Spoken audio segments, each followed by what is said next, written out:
freedom just begun, living large under the sun. Good morning and welcome to the Consulting Edge podcast brought to you by Smart MAI. I'm your host, Dan Mulberry. Today we're going to be talking about human resources. Human resources should be one of the most strategically important functions in any organization. Influences who gets hired, how they get hired, how people are developed, how leadership is developed, whether good employees stay, just an incredible impact on the organization. It's also one of the most frequently criticized areas, in my experience, sometimes for good reason, sometimes not. And our guest today is going to talk to us about that.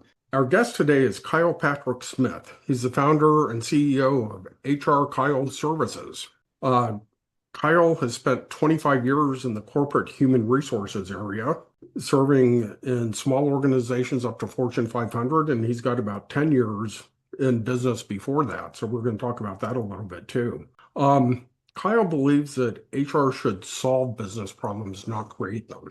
And I think that's a great place for us to start is how did you go from being a business person into HR and then ultimately helping companies have excellent HR departments? Yeah, great question, Dan. I appreciate you kicking off with that because you're right. I spent the first 10 years of my career in sales, marketing, and customer service. And I think the common denominator from that period to this is the people component. And it's effectively working with people as part of organizations to accomplish a set goal or set goals. So when I was working in the business arena, sales, marketing, customer service, I decided at a point I want to go back to school and get my bachelor's degree. And I went into psychology. Again, there's the people component, wanting to understand people better, wanting to work more effectively with others. And through the course studies that I went through, one of my professors said, you know what? You really should consider this field called human resources. She says, because it really fits with your background and where your interest lies and so on, and it'll keep you in business. And I took the leap of faith, got an internship at a company called Cardinal Health. I know many of us have heard of Cardinal Health. Mm-hmm. And after that summer, it was such a wonderful experience, challenging, but wonderful. I said, I found my place. And, here we are, fast forward 28 years later, I'm still in human resources. Well, that's awesome. I come out of a fintech background. I started out on the business side, and I found that really helped me, whether I was dealing with internal clients or external clients working for a fintech company. Yep. Having that understanding of actually being a participant in the business and being a recipient of the services that the business provides, and then going into being a provider of that service makes a world of difference in my mind. Couldn't agree more. And one of the premiums that I put on all the teams that I led was the fact that they needed to spend time in their business units. And if they were supporting particular business units, it was that. And if we were supporting the entire organization, guess what? We were going to sit down with department heads and employees in all of these functions, right? Accounting, finance, technology, all of these functions, because we wanted to understand how they did things. What was their true role in the company? Because you're exactly right. The way that we're most effective in human resources is if we actually understand, one, how does the company make money? How does it spend money? And how do we accomplish all of these things across the organization? It's something I really took pride in to say, you know what? We're going to be out there. And I'll give you the best example of all. When I worked at Roadway, if you remember Roadway, we were a trucking company and so on. I went out to the facilities and I spent a day there on the dock helping out. I did a ride along with one of our drivers and so on. Because again, I wanted to understand, what do these jobs really look like? Because you're exactly right in how you let us off. You can't understand how to fill a job, how to coach it, how to judge its performance, all of these things that are inherent in HR until you actually understand, what does this job look like on a minute-to-minute, hour-to-hour, day-to-day, week-to-week basis. Exactly. And how are you perceived by the people that you're working with and for? Exactly. Well, and you bring up a good point there because, again, sorry to cut you off, but that perception, as you mentioned, there's a perception the other way with HR. Hey, they're ivory tower, they're removed from this. So the side benefit that we got from going out there and actually getting into these functions were we built a level of respect and trust that wasn't there before. Yeah, to me, that's key. Breaking down those silos and making sure that everyone understands each other, what each other's role is, and how that Exactly. contributes is key. Yep. So how has HR lost its way? You've written very directly that statement that HR has lost its way. Why do you believe that? What do you believe HR was originally supposed to contribute, and where do you see that it's gone off the rails? So we look at the evolution of HR, and if we go back, its roots lie in a function called personnel, right? And the personnel function, and again, personnel existed into the 1990s. So we're not talking about a long history here. But personnel was that function that existed in 1990s and prior, and their role was purely administrative. Get the paperwork done, make sure this person can officially work for us as an employee.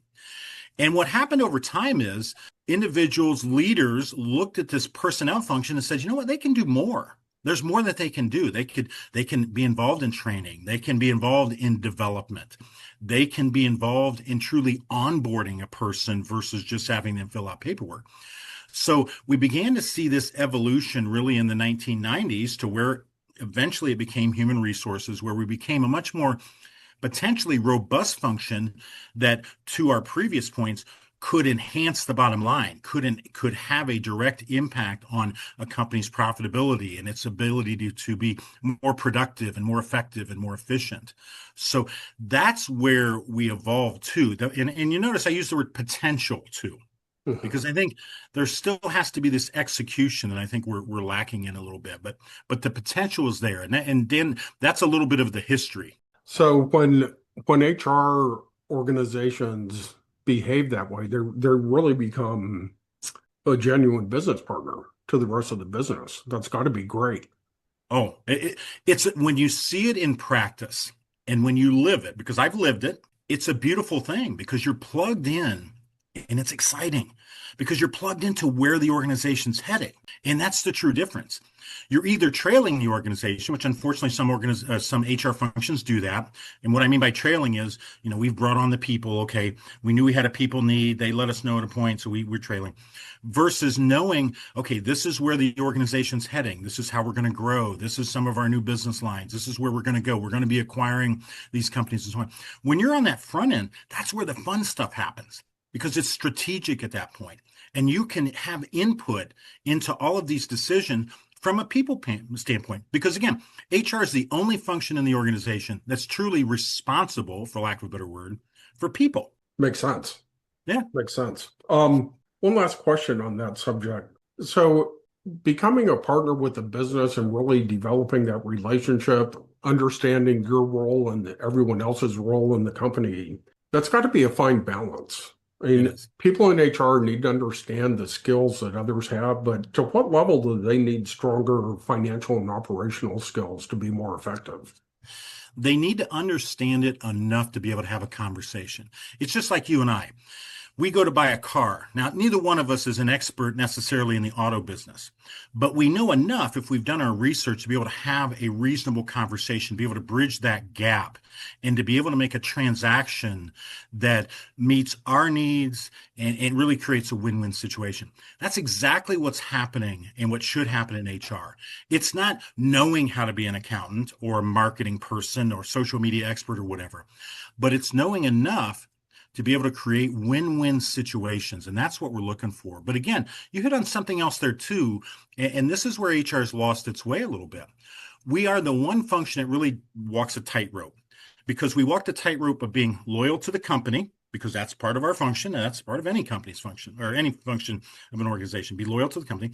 But we also have this unique challenge. We have to be loyal to the employees as well, because we're the one function that's their voice and their advocate. No other function in an organization has that unique balance. You don't talk to operations or marketing or any other function. They say, well, I've got these dual loyalties. I've got it to the company. I've got it to what I do. No, every other function organization, their one and only loyalties to the company, to make money, to be profitable, whatever it is. HR has this dual loyalty. And again, I compare it to a tightrope because sometimes we have to lean a little bit one way. Sometimes we have to lean a little bit the other. What we've got to guard ourselves against, and this is where as a function, we've lost our way a little bit. We leaned so far towards the company, we fell off. And now we're on that company side. And to your earlier point, that's where we run into trouble because employees know that. They recognize that and they say, well, shoot. And I'll pick on you for a second. Well, Dan, he's in HR. He's loyal to the company. He's not looking out for me. And they know that. And there's where the distrust happens. There's where the lack of respect. There's where you stop being a business partner and so on. That's an excellent point. And I've seen that happen many times before, unfortunately. Me too. And you know, it's a hard thing to recover from. It is. Big time. It is. Let's shift to recruiting and hiring. So recruiting has become more challenging in today's world, which is interesting given all the tools that have been developed over the years for recruiting. What makes a company unattractive to strong candidates? Well, a few things. One, they look at recruiting as job post and review resume, first and foremost. So it's a reactive function. The company does nothing else to invest in building relationships. That's first and foremost. They also don't do anything about building a relationship to have communication. And the communication can be simple. Dan applies to a job. I acknowledge Dan's application. Thank you, Dan, for applying for this position. We're currently reviewing resumes. If we're interested in pursuing with you further, we'll let you know. And then we review Dan's resume. And what we don't do then, another communication. Dan, I've reviewed your resume. I'm sorry, this position, we're looking to go a different direction. However we want to word that. But we say, Dan, we're so thankful that you were interested. We'd love to keep you as a candidate in our pipeline. We want to communicate with you and so on and so forth. So we're not investing in that long term. I always say, it's never no. It's just not right now when it comes to candidates. It's never no. Dan was interested in my company. That now I've got him as a hook. No other function, if you look at sales and marketing, no other function says, especially those two, because that's where recruiting really is. It's a sales and marketing function, except it's recruiting. They don't say, okay, Dan, a customer was interested in our company. Well, it doesn't look like it's going to work. Okay, well, forget about them. We'll never do business with them again. Sales and marketing doesn't think that way. They don't think Dan expressed interest in doing business with him. We don't need to communicate with him. That's a great point. Think about how ridiculous that sounds. But that's exactly what human resources, so many functions do every day with recruiting. They don't communicate. They don't give updates. They don't provide a complete picture of the organization. If you're developing a marketing plan, I've worked with these functions. I know how they work. You develop a whole presentation. We're going to present to this company because we hope they'll do business with us. HR, well, here's a job posting. We think it's accurate. See what you think. That's the comparison. We put all this effort to market our company for somebody to do business with us, but we don't look at it the same way for somebody to do business. But yet, think about how many companies use this line. Here's a classic. Employees are our most important asset. No, they're not. Actions speak louder than words. And again, do I seem passionate about this? Of course I do, because I am, because I know there's a difference. And I see the companies that do it right. I see the companies that do it wrong. And the weird thing is the companies that do it wrong, they never look in the mirror and say, God, maybe it's me. They look and say, well, nobody wants to work anymore. I can't find good people. Well, that's not true. Amazon has thousands of people that are begging to work there. That's right. Without any openings. What's the difference? They've created an appealing employment brand that people say, God, if I can work there, I sure would love to do it. And again, that's a big example. I see plenty of small companies that do the same thing. And I've lived that. I worked for a company that was about 100 employees, the last job I had, and we made a really cool product. The one thing I did was I got out into the community and let everybody know what we were doing. You know what started to happen? People were sending me resumes unsolicited every single day. That's awesome. I would get 20 to 30 and you think, big deal. It's a small company. We don't have any openings. People are sending me resumes out of the blue because we created a proposition there where people said, wow, that sounds like a cool company. I want to work there. So Dan, it can work, and you don't have to be Amazon to make this work. So again, I'll get off my soapbox because I know you got other questions, but that's one that's a passion for me. No, that's great. And I neglected to mention that you're also an author, and you can go into a lot more detail on this subject in your book, Recruiting is Easy, which is an awesome title. That definitely gets your attention. Thank you. I'm going to jump. Well, before I get to AI, one more question. I think that one of the root causes of the Peter Principle is this old trajectory that if you're good at your job, then you're going to be good at managing people in that job and you keep getting promoted, but they don't necessarily teach leadership skills. No. So promoted to lead, never trained to lead. Yeah. You want to talk about why that pattern is so common and what companies can do to Like, leadership is a nebulous concept. We all know what it is when we see it. Yeah, How to exactly. build it is a subject of debate. I'd love to get your take on leadership. Well, for one, I love how you kicked off this question because you described it perfectly to really highlight why there's a disconnect. Because think about how you described it. You said we take the person that can do the job really well. So that's, it's all task-based, A, B, C, here's what we do. And we say that we can lead them well. Well, just in that definition alone, you've described two different things. Exactly. So we said there must be a correlation. And think about, here's the ridiculousness of this. I love to point out the absurdity of this. So let's keep it simple. Let's say it's a carpenter. A person is a carpenter. And the skills necessary with carpenter are hammering a nail and measuring and so on and so forth. So we list all those skills off. And then we say, okay, what's the skills necessary to be an effective leader of carpenters? Well, you know what it's not? Hammering nails, measuring, doing all those things. But yet we said, because someone can hammer a nail well and they can measure accurately and they can do all these manual tasks, they must be good at supervising, timekeeping, performance management, coaching, mentoring. That's the absurdity in all this. And where it really starts, Dan, is, again, I'm just going to call it what it is because I don't know any other words to choose. It's lazy. Mm-hmm. Every organization in every position must have a job description because every single thing we do in HR starts and ends with a job description. I'll explain to you why. Okay, so let's say, for example, we need to fill an open position. Guess where we're going to start? We're going to start with a job description so we can create a very appealing job posting. And by the way, they're different. A job description is the actual document of what happens and what makes a person successful, et cetera, et cetera. And then the job posting is how we sell it to gain interest, right?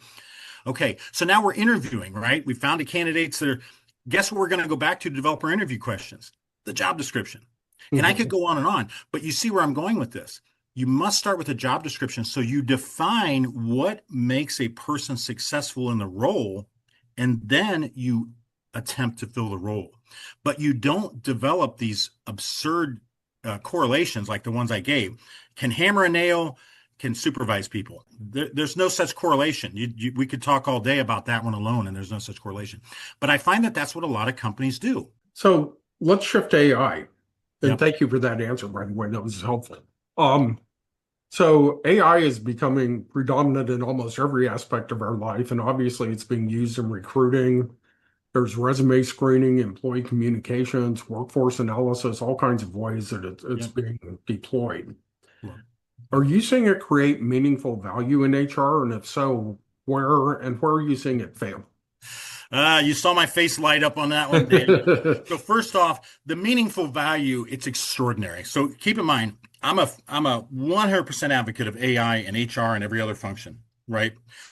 So when we formed this organization, a couple of things I said about AI. One, we're going to use it. We are absolutely going to use it. Let's look at it everywhere we can with a few guiding principles. One, we're going to use it where it makes us more efficient.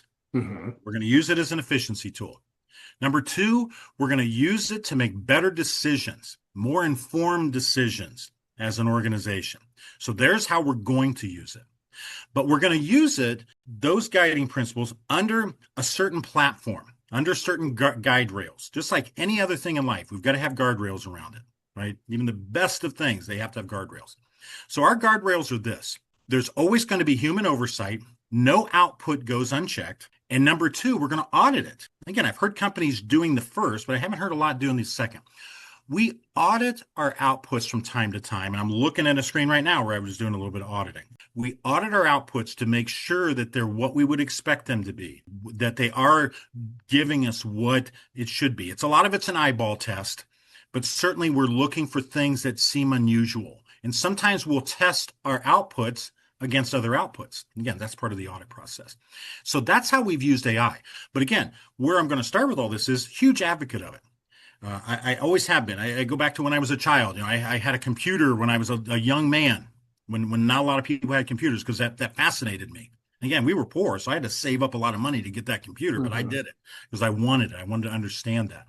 So I'm a huge advocate in technology because I see the value. But again, we've always got to put guardrails around it, and we've got to have a clear vision of where it fits in. Yeah, one of the things that you stated in a recent post is that AI does not eliminate compliance risk, it can amplify it. So it sounds like that's one of the things that your guardrails, that you put Yep. guardrails in to Yep. protect. So think about this. The best way I can describe that is before AI, our universe was basically what we already knew and what we could search for, so to speak, on Google or some other search engine, right? So we're limited by that. It's a much more limited universe, so to speak. Well, now you know this better than I do based upon the work that you do. I mean, gosh, you're an expert at this. AI has increased the size of our universe. How, I don't know how many tenfold. Again, Absolutely. you could speak to that better than I could. So when you have that, whenever your universe expands, your risk expands. You know, it's just like if you go way back when, before we had cars, it was horse and buggy. You know, our universe was limited on how far we could get in a day by horse or by buggy. Okay, so then you enter cars into the picture. Our universe expands, and over time, it's expanded greatly. You know, gosh, to travel across our state 100 years ago was a chore. Now we can do it in a couple hours, and it's easy, and it's a nice drive. Well, AI is presented that same thing because our risk in our driving world has increased as well. Shoot, when it was a horse, what's the worst that could happen? A horse threw you, you've landed on the ground, right? And you got up, dust yourself off, and go. Now with cars, the risk is great. You could have a fatal accident. All these other things could happen with it, right? So we think of the technology AI the same way. Because our universe is expanded with AI, we're getting into places, is the best way I can describe it, that we wouldn't necessarily have gotten into before. And AI is starting to do some of our thinking for us. Well, of course, based upon the universe expanding, the risk is much, much greater. And you're exactly right. What people, I think, don't appreciate is that risk still resides with the user, just like it did in the automobile. You know, when we went from horse to automobile, the automobile didn't assume the risk. The person still held the risk. And AI is the same thing. We still hold the risk there. That's a great point, and it leads to another observation that, you know, I'm a huge proponent, obviously, of AI, and I've bet my career here on the future of AI. Yep. But I also recognize that AI is far from perfect. Yep. It needs to be monitored, and there has to be humans in the loop. And Yep. that's a balancing act of extracting all the efficiencies and benefits of AI while still leveraging your employees. Yep. Are you seeing fear in the workplace from employees about AI displacement, and how are companies managing that? What do you recommend companies do to manage that? Yeah, great question. I'm seeing a lot of fear, Dan, and it goes back to something you and I talked about earlier. One of the biggest ways that we sow fear in our organizations is we don't communicate enough. Absolutely. And we're seeing that in organizations because people are seeing the headlines. Hey, XYZ company just let go 10,000 people because they've got AI and so on. Well, people are seeing that and thinking, well, God, that could be me. That could easily happen to me. My job could be replaced by AI. So there's this fear, and companies, by and large, they aren't addressing it. You know, they're speaking about AI, and you and I talked about this before. They're saying, okay, team, guess what? We're looking to AI technology in this organization. We're looking at ways we can do it. But what they're not saying is, and Dan, just so you know, your role may change, but we still feel like we have a role for you here. And guess what we're going to do is we put AI in place. We're going to put you through some training. We're going to see this evolve a little bit. And we want you to have a future here, but it's going to look a little bit different versus, hey, we're going to be rolling out AI here. Look for it to be coming. Okay, no questions. Great. And they walk off. Dan's thinking, hey, that's all fine and good, but I got a family and I got a house and a car and all this stuff. I'm happy for you, Mr. CEO, but what's going to happen here to me? And that's what I'm finding a lot of companies are doing. They're not communicating. What does this mean to Dan? What does this mean to Dan Mulberry if we're going to put this in place? That's a great response. And it's definitely something I've seen out there too. The communication is absolutely key, and communicating appropriately. You have to be honest with employees. Some employees are going to be at risk. Right. But the sooner they know that, the sooner you can work with them to offset that risk and help them still be a productive asset to the company. Exactly. And Dan, that's part of where we come in. You know, in our organization, we don't admit ever, and I feel comfortable saying this to you, I don't have near the knowledge around AI that you do. Not even close. Where my knowledge rests is how people are impacted by change. Mhm. And that's where our team comes in.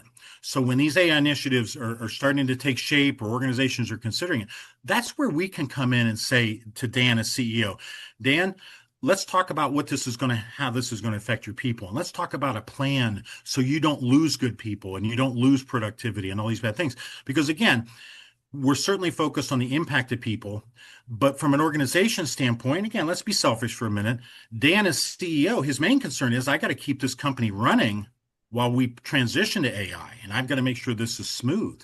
So again, to our previous points, we even in those conversations, we don't lose sight of the fact that we're still walking that fine balance. Let's make sure Dan as employee knows the impact, but let's make sure Dan as CEO knows what he needs to do from a business standpoint to keep his business going. That's where we come in. That's awesome. So I have just a couple more questions, then we'll wrap up here. One is you host your own podcast. Yeah. And you do a great job at it, by the way. Thank you. Thank How you. how has hosting your own podcast changed your approach to being a guest on someone else's podcast like mine? Oh my gosh, that's a great question. And it's the first time I've been asked that. So thank you Oh, for really? really thinking through that.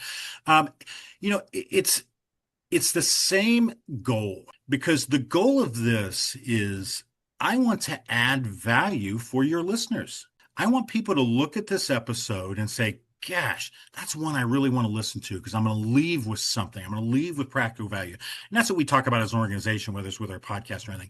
We want people to leave those conversations with things that they can use and they can put in practice.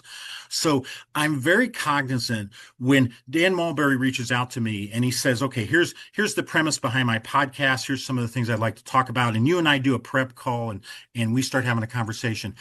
I'm very cognizant of the fact of I want to add value. I want you to say, one, I'm glad I had that guy on. I want your listeners to say, gosh, I'm glad he was on there. I really walked away with some things. And it really is that. And then you think that same mindset, we want to, as a person, that's my goal everywhere.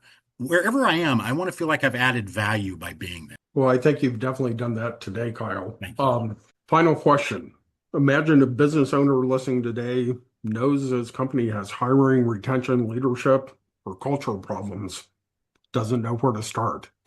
What's the first question they should ask and what's the first action they should take?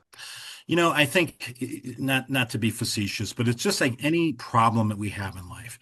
The biggest step is that first one, admitting that you have a problem. And for the business owner that as you described, that finally says, you know what, I'm done fooling myself. We're not as good at hiring as we could be. We're not as good at developing, promoting, and all these things. We're just not good at that. The obvious first step is reach out. Let's have a conversation. And what I encourage every one of these leaders to do, and I've talked about this when we were offline about transparency. Do your research. Do your research and look at whether it's working with HR Kyle Services and our experienced team. And by the way, the only people that work for us are people that have worked in HR or worked in similar functions and done the work in a corporate environment. But I would say go online, do your research, find out who is really good at what you're talking about, but find out from the standpoint of have they actually done it? Because I find there's a lot of consultants out there that really talk a good game. They're brilliant. They drop all the terms. They got all these assessments. They're really good at that. But when it comes time to having done the work, they don't have the experience. And you and I both know it's just like if I were hiring a brain surgeon, and again, not to overstate this because the company, there's a lot of people riding on these decisions. Who am I going to hire? The person who's never done brain surgery before or the person who's done it, had a successful track record and so on? Maybe that other person's read all about it. They know everything there ever could be about brains. They could talk about all the different hemispheres and everything, but if they've never done it, I'm going to be a little leery of that person no matter how good a game they talk. And that's where Even though AI can tell them what they need to do? Exactly. Even there, they need to be that conduit, right, between AI and that person's skull, right?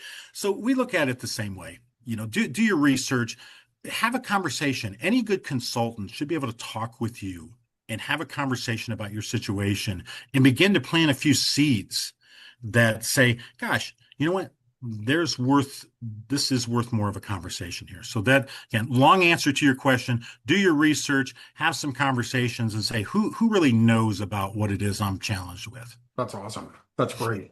So final question, I see your logo over your shoulder there. Yep. I love the logo. Is there a meaning to it? There really is. It's about, there's a lot of meaning to it actually. So if you look here and I'll look back at it, you've got this person that's progressively going up. And they're striving for more. And again, that's symbolic, right? Because we as individuals are doing that, we as an organization. But then we also recognize that to the point of where they're grabbing, there's some more blue space. So there's still more room to grow and to go upwards and so on. So it's not a coincidence there's that blue space, but we see that and we want to be a part of that for the organizations and so on that we work with. So it's not a coincidence that when we partnered up, we're white in that image, and part of them is starting to become white because that's how we view our relationship. It's always a partnership. You see some consulting firms, they're the white and the person never changes. Well, we want to have a lasting impact on the companies and the impact and the organizations and the individuals we work with. And we're going to do that through having a partnership. So we start to resemble each other a little bit, and we have this nice little relationship that we have, almost like dancing partners, right? So that's how that's the imagery behind there, or the meaning behind the imagery, I should say.